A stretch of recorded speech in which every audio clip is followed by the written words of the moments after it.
గారు అందరూ కలిసికట్టుగా కూర్చుని సుమారుగా 15,000 కోట్ల రూపాయలు ప్యాకేజ్ ఇచ్చి విశాఖ ఉక్కుని తిరిగి కాపాడుకుంటమే కాదు తిరిగి ప్రొడక్షన్ ప్రారంభించడం జరిగింది.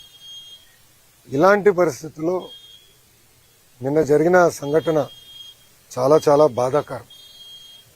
ఒక పక్కన మేమందరం కూడా మళ్ళీ పూర్వ వైభవం వస్తుంది విశాఖ ఉక్కుకి, ఎందుకంటే టెక్నాలజీ చాలా మంచిది. ఆ టైంలో కట్టిన 4 ప్లాంట్లో కానీ ఒకసారి చూస్తే one of the best technology ఉన్న ప్లాంట్ ఇది. అలాంటి పరిస్థితుల్లో ఎందుకు ఇది జరిగిందనే బాధ అందరు కలిగింది. నిన్న కరెక్ట్గా 4 గంటల 10 నిమిషాలకి ఇన్సిడెంట్ జరిగిన వెంటనే కలెక్టర్ గారు సిపి గారికి ఇక్కడ వస్తాం జరిగింది. దాని తర్వాత గౌరవ హోంమంత్రి గారు, ఎంపీ గారు, మా పల్లా శ్రీనివాస్ గారు ఆయన వస్తాం జరిగింది. నిన్న తెలుసుకున్న వెంటనే రాత్రే కుమారస్వామి గారు వచ్చి సుమారుగా పొద్దున్న 2 వరకు మొత్తం చూసి తిరిగి ఆయన వెళ్తాం జరిగింది. వర్మ గారు కూడా ఇక్కడికి వస్తాం జరిగింది. గన్నబాబు గారు వస్తాం జరిగింది. ఎందుకంటే మా అందరు ఎన్డీఏ పైన ఉన్న బాధ్యత కేవలం కుటుంబాలని ఆదుకుంటాం కాదు, కార్మికులకి అండగా నిలబడాలి, కార్మికులకు భరోసా ఇవ్వాలనేది మా అందరి ఉద్దేశం. ఇప్పుడు 8 మంది చనిపోతాం జరిగింది, 6 హాస్పిటల్లో ఉన్నారు. దాంట్లో నిన్న కుమారస్వామి గారు కూడా వచ్చి అదనంగా 25 లక్షల రూపాయలు ఎక్స్గ్రేషియా ఆయన ప్రకటించారు. ఎప్పుడు లేని విధంగా కాంట్రాక్ట్ అయినా ఫుల్ టైం ఎంప్లాయీస్ అయినా వాళ్ళ ఇంట్లో పిల్లలు చదువుకున్న పిల్లలుంటే వాళ్ళకి పర్మనెంట్ ఉద్యోగం ఇస్తామని ఆయన హామీ ఇచ్చారు. వాళ్ళు నివసించాలనుకుంటే ప్లాంట్లోనే ఇల్లు ఉండేదాన్ని కూడా ఆయన ఇస్తా అన్నారు.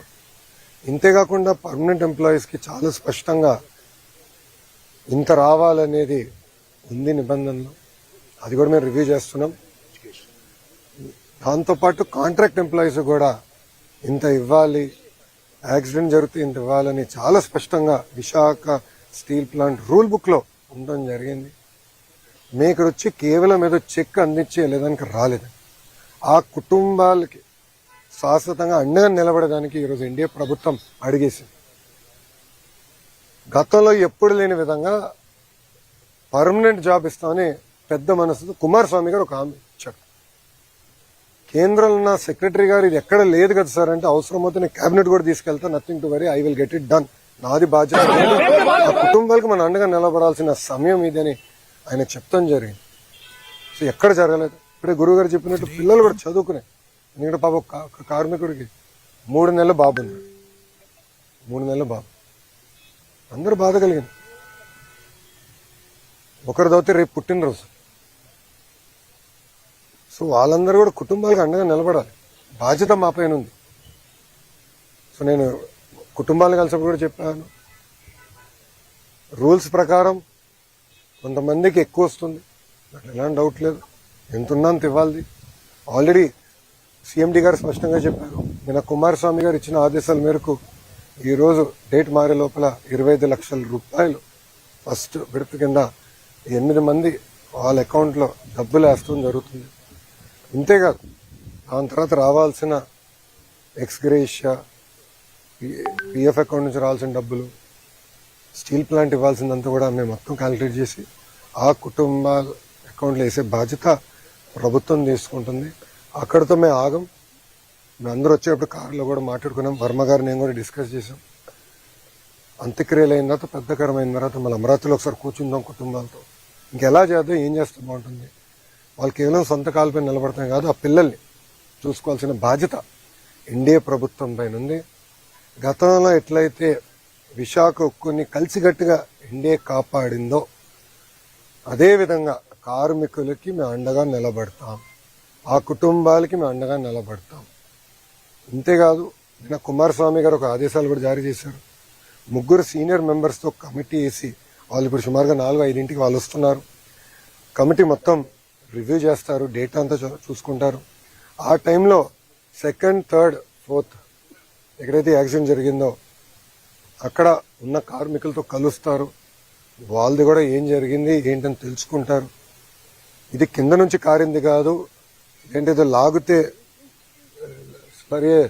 ఫినిష్డ్ ప్రోడక్ట్ బయటకు వచ్చింది కాదు, పైనుంచి పొంగుతాం కూడా కాదు, కక్కింది. వంగినాది వేరే రకంగా అనుకోవచ్చు, కానీ కక్కింది ఎందుకు జరిగింది, ఎక్కడ జరిగింది, ఎందుకు ఇక్కడ జరిగింది, దీని వెనకాల ఏంటి, మొత్తం మనం క్షుణ్ణంగా పరిశీలించాల్సిన బాధ్యత అటు స్టీల్ ఇండస్ట్రీ పైన ఉంది, రాష్ట్ర ప్రభుత్వం పైన ఉంది. తప్పనిసరిగా నివేదిక వచ్చిన తర్వాత ఏం చర్యలు తీసుకోవాలో ప్రభుత్వం తీసుకుంటుంది. కానీ ఈరోజు యాక్సిడెంట్లో దెబ్బలు తగిలిన కార్మికుడిని హాస్పిటల్లో కలిశారు. ఆయన పేరు శ్రీనివాస్. ఆయన కలుస్తుంటే ఆయన ఒక మాట అన్నాడు, అయ్యా మాకు దెబ్బలు తగిలినాయి, మీరు వచ్చారు పెద్ద మనసుతో మాకు అండగా నిలబడతాన్నారు, కానీ విశాఖ ఉక్కుని మీరు కాపాడండి. మీరు ఉక్కుతో అండగా ఉండండి, ఈ ఫ్యాక్టరీతో అండగా ఉండండి, ఉక్కు ఫ్యాక్టరీతో అండగా ఉండండి. ఇది కేవలం మా కుటుంబాలే కాదు, లక్షలాది కుటుంబాలు గాజువాక విశాఖపట్నంలో దీనిపైన ఆధారపడి ఉన్నాయి. చూసుకోవాల్సిన బాధ్యత మీదని ఆయన చెప్పారు. ఇన్ఫాక్ట్ ఆయన చెప్పినప్పుడు నేను అనుకుంటే ఆయన గురించి, ఆయన కుటుంబం గురించి ఆయన మాట్లాడుతున్నాడేమో అనుకున్నా. వర్మ గారు కరెక్ట్ చేశారు, లేదు బాబు విశాఖ ఉక్కు గురించి ఆయన మాట్లాడుతున్నాడు అని. అంటే ఎంత పెద్ద మనసుతో కార్మికులకి ఎంత ఎమోషనల్ అటాచ్మెంట్ ఉందో నిజంగానే నేను ఈరోజు తెలుసుకుంటాం జరిగింది. ఇంతేకాదు ఉత్తరాంధ్రలో పెద్ద ఎత్తున పెట్టుబడులు వస్తున్నాయి, మీ అందరూ తెలిసిన విషయమే. డేటా సెంటర్లు అవ్వచ్చు, ఐటీ అవ్వచ్చు, హెవీ ఇండస్ట్రీలు కూడా పెద్ద ఎత్తున, మిగతా ఉక్కు ఫ్యాక్టరీలు వస్తున్నాయి, ఇంకా కొన్ని అనౌన్స్మెంట్ త్వరలో రాబోతున్నాయి. ఇవన్నీ వచ్చినప్పుడు స్కిల్ డెవలప్మెంట్ అనేది చాలా చాలా అవసరం.